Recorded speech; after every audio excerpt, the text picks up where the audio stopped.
কিন্তু গুলিকে পরোয়া করে নাই। শরীফ উসমান ইবনে হাদি 24-এর বিপ্লবের আরেক নায়ক, আধিপত্যবাদের বিরুদ্ধে এক বজ্র কণ্ঠ, কখনো আপোষ করে কথা বলে নাই। তাকে সহ্য করতে না পেরে দুনিয়া থেকে তাকে উঠিয়ে দেওয়া হয়েছে, কিন্তু মাথা নত করে নাই।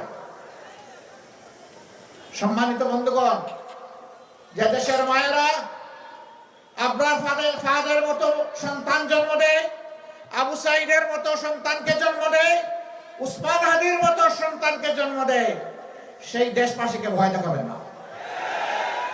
আজকে যুবকরা ঐক্যবদ্ধ হয়েছে পুরাতন এবং নূতন ফ্যাসিবাদের বিরুদ্ধে, এবং তার প্রমাণ রেখেছে দেশের পাঁচটি পাবলিক বিশ্ববিদ্যালয়। আমরা নিশ্চিত বাকি সব বিশ্ববিদ্যালয় নির্বাচন হলে একই চিত্র ফুটে উঠত। তারা বলে দিয়েছে আমরা আছি ইনসাফের পক্ষে, আমরা আছি ন্যায়ের পক্ষে। মেয়েদেরকে জিজ্ঞেস করা হয়েছে তোমরা ওদেরকে ভোট দিলা কেন? বলছে আমরা তাদেরকে আমাদের জন্য নিরাপদ মনে করি, এই জন্য ভোট দিয়েছি। যুবকদেরকে জিজ্ঞেস করা হয়েছে তোমরা সব দলে দলে ভিড়ে ভিড়ে গিয়ে ওদেরকে ভোট দিলা কেন? বলে যে আমাদের আস্থা আছে তারা যদি দেশ পরিচালনার সুযোগ পায় তাহলে তারা বাংলাদেশকে বদলে দেবে, আমাদের স্বপ্ন বাস্তবায়ন করবেন, এই জন্য তাদের প্রতি আমরা আস্থা রেখেছি, আমাদের ভোট দিয়েছি। আজকে কেউ কেউ দিশাহারা হয়ে মাথা গরম হয়ে বিভিন্ন কথাবার্তা বলছেন। একসাথে আমরা দীর্ঘদিন রাজনীতি করেছি, ওই দীর্ঘদিন একসাথে রাজনীতি করার কারণে তাদেরকে ক্ষমা করে দিলাম। তাদের মুখের থেকে চূড়া অন্যায় অসত্য কথাগুলোর জবাব দেওয়ার সময় আমাদের নাই। আমরা এই দেশবাসী নিয়ে কি স্বপ্ন দেখছি তাই বলতে এসেছি। সম্মানিত ভাই ও বন্ধুগণ, চুয়াডাঙ্গার চিত্র অতি সংক্ষেপে এখানে তুলে ধরেছেন চুয়াডাঙ্গা 2 আসনের প্রার্থী জনাব রুহুল আমিন। সারা চুয়াডাঙ্গা নয়, শুধু চুয়াডাঙ্গা নয়, সারা বাংলাদেশের একই অবস্থা। এরা জনগণের সম্পদ চুরি করেছে, লুটপাট করেছে, বিদেশে পাচার করেছে, বেগম ভাড়া করেছে, নিজেদের জন্য সিঙ্গাপুর এবং কানাডা বানিয়েছে, আর বাংলাদেশকে সমুদ্রের তলে ঢুকিয়ে দিয়েছে। আমরা ওই সমুদ্রের তলা থেকে বাংলাদেশকে টেনে উঠাতে চাই। আমরা আশাবাদী ইনশাআল্লাহ আমরা পারবো। আমরা আশাবাদী আমাদের যুবকরা আমাদের পাশে থাকলে আমরা পারবো। আমরা আশাবাদী আপামর জনগণের দোয়া ভালোবাসা থাকলে আমরা পারবো। কেন আমরা পারবো? ইনশাআল্লাহ আমরা এই কারণে পারবো যে আমরা যদি দেশ পরিচালনার সুযোগ পাই, আমরা দেশের মালিক বনতে চাইব না, আমরা ইনশাআল্লাহ দেশের সেবক হব। আমরা কথা দিচ্ছি আমাদের কোনো জনপ্রতিনিধির সম্পদ লাফিয়ে লাফিয়ে বাড়বে না, আমরা বাড়তে দেব না। আমরা বলবো যারা নিজেরটা উজাড় করে দেশবাসীর সেবা করার সাহস রাখো, তোমরাই শুধু আসো, আর কারো আসার দরকার নাই। এই জনপ্রতিনিধিরা প্রতি বছর জনগণের সামনে তাদের এবং তাদের পরিবারের সদস্যদের সম্পদের হিসাব দিতে বাধ্য থাকবে।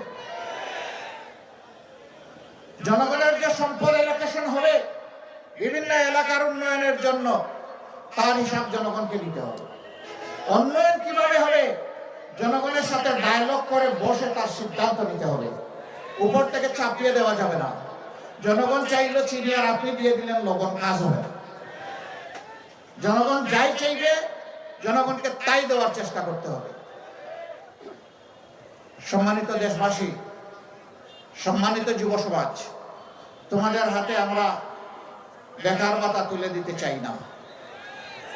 আমরা তোমাদের হাতগুলোকে দেশ গড়ার কারিগরের হাত হিসাবে তৈরি করে তোমাদের হাতে সম্মানের কাজ তুলে দিতে চাই। তোমরা যেন চিৎকার দিয়ে বুক ফুলিয়ে বলতে পারো আমি এ দেশের গর্বিত নাগরিক, আমিও দেশ গড়ার একজন কারিগর। তবে হ্যাঁ, এ কারিগর বানানোর জন্য যে শিক্ষার প্রয়োজন, আমরা সেই শিক্ষাটাই ইনশাআল্লাহ তুলে দিব আমাদের ছাত্র সমাজের হাতে।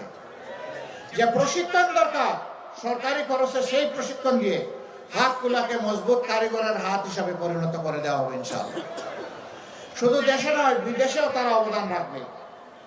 এইভাবে আমরা আমাদের যুব সমাজকে কর্মমুখী করতে চাই, বেকার বানাতে চাই না।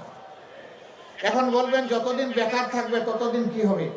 ততদিন তাদেরকে প্রশিক্ষণের মধ্যে ব্যস্ত রাখবো। কারো প্রশিক্ষণ হবে 3 মাসে, কারো 6 মাসে, কারো 9 মাসে, কারো 1 বছর।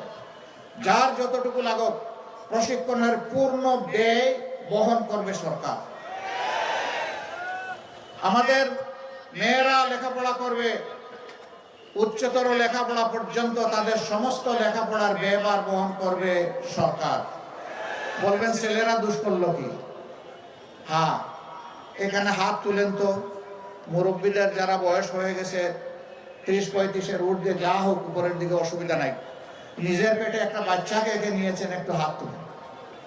নিজের গর্বে না না ভুল করে হাত তুলবেন না, জুসের খেলায় 2-3 জন হাত তুলে ফেলছেন। নিজের পেটে বাচ্চাকেও নিতে পারবে পুরুষ? পারবে না। এই বাচ্চা খেয়ে নেই। আমরা কার পেটে ছিলাম 285 দিন? আমরা বের হয়ে কার বুকের দুধ খেয়েছি? আচ্ছা, পেটে তো নিতে পারলেন না, বুকের দুধ খাওয়ানোর সাহস কে করে? এটাও নাই। তাইলে মারা মায়েদের জায়গায় অতুলনীয়। যেই জাতি মাদেরকে সম্মান করবে সেই জাতির সম্মানের আসন আল্লাহ তাআলা তৈরি করে দেবেন। আমরা আমাদের মাদের সম্মান, মর্যাদা এবং নিরাপত্তা গড়ে চলাচলে, কর্মক্ষেত্রে 3 জায়গায় আমরা নিশ্চিত করব ইনশাআল্লাহ। নবীজি বলেছিলেন, কোরআনের ভিত্তিতে যে রাষ্ট্র গঠিত হলো, এই রাষ্ট্রের সানা থেকে 1000 মাইল, 3500 মাইল। একজন তরুণী যৌবনের সমস্ত সৌন্দর্য নিয়ে একা একই রাস্তা অতিক্রম করবে, আল্লাহ ছাড়া সে আর কাউকে ভয় করবে না। আমরা সেই নিরাপদ সমাজ মায়েদের জন্য গড়তে চাই। নবীজি বলেছিলেন, খায়রুল কুরুনি কারনি সুম্মাল্লাযীনা ইয়ালুনাহুম সুম্মাল্লাযীনা ইয়ালুনাহুম। আমার যুগ সর্বশ্রেষ্ঠ, এর পরের যুগগুলা কাছাকাছি। আজকে মাদের রিয়াকশন জানতে চাওয়া হয়, আপনি ভোট দিবেন কাকে? বলে দাঁড়িপাল্লায়। কেন? কয় যে আমি তাদের কাছে মায়ের জাতিকে নিরাপদ মনে করি। এক মহিলা পোশাকে আশাকে, তিনি অত্যন্ত আধুনিক, তাকেও প্রশ্ন করেছে আপনি কারে চান? বলে যে আমি জামাতকে চাই। কয় কেন চান? বলে যে জামাত আসলে দেশটা ঠিক হবে। আপনি তো এই ড্রেস পরতে পারবেন না। কয় পরবো না, যে ড্রেস ওই সমাজে খাটবে ওইটা পরবো। তারপরে আপনি জামাতকে চান? বলে হ্যাঁ আমি জামাতকে চাই। কয় জামাতের কোন দিক ভালো লাগে? বলে যে পুরা জামাতকেই আমার ভালো লাগে। মায়েদের এই অভিব্যক্তি কারো কারো মগজ বিগড়ে দিয়েছে। ভাই ঠান্ডা থাকো, এখন তো শীতের দিনে তো গরম কেন? এখন মাথা গরম করলে চৈত্র মাসে তোমাদের কি হবে? এখন তো মাঘ মাস, নাকি আপনাদের এখানে চৈত্র মাস? মাঘ মাস। আমরা তাদেরকে বলবো যে এখানে মাথা গরমের কিছু নেই। রাজনীতি হচ্ছে নীতির খেলা। আপনার নীতি নিয়ে আপনি আসেন, আরেকজন তার নীতি নিয়ে এসেছে, জনগণের হাতে ছেড়ে দেন।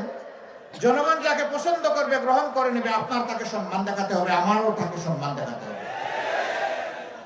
আমরা আমাদের দেশবাসীর উপর যথেষ্ট আস্থা রাখি ইনশাআল্লাহ। চুয়াডাঙ্গা জনগণ, আপনারা যদি আমাদের উপর আস্থা রেখে এই 2টা আসন আপনারা 11 দলের পক্ষে বিজয়ী করে দেন, আমরা কথা দিচ্ছি আপনাদের এই আস্থা রাখার জন্য আমরা আপনাদের কাছে কৃতজ্ঞ থাকব। কমপক্ষে এই 5 বছর, যে 5 বছরের জন্য রায় দিচ্ছেন, আমরা এই 5 বছর আপনাদের ঋণ পরিশোধ করার চেষ্টা করব ইনশাআল্লাহ। কেরুয়া কোম্পানির সুগার মিল বৃহত্তম সুগার মিল, এখন নাকি এটা খুঁড়িয়ে খুঁড়িয়ে হাঁটে। আমরা কথা দিচ্ছি আমরা ইনশাআল্লাহ সবগুলা মিল ফ্যাক্টরি ইন্ডাস্ট্রিকে জীবন্ত করে তুলব। চুরিচামারি বন্ধ করে দেব, লুটপাট বন্ধ হয়ে যাবে। কোনো অবস্থায় লুটপাট করতে দেওয়া হবে না। লুটপাট চুরিচামারি যখন বন্ধ হয়ে যাবে, অটোমেটিক্যালি মিল ফ্যাক্টরি ইন্ডাস্ট্রিগুলো জীবন পেয়ে যাবে। অসংখ্য মানুষের কর্মসংস্থান হবে, দেশ উৎপাদনে এগিয়ে যাবে।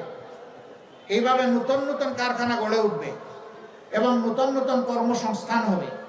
আমরা বেকার নয়, আমরা কর্মসংস্থানের মাধ্যমেই ইনশাআল্লাহ এই দেশকে সমৃদ্ধশালী দেশ হিসাবে গড়ে তুলতে চাই।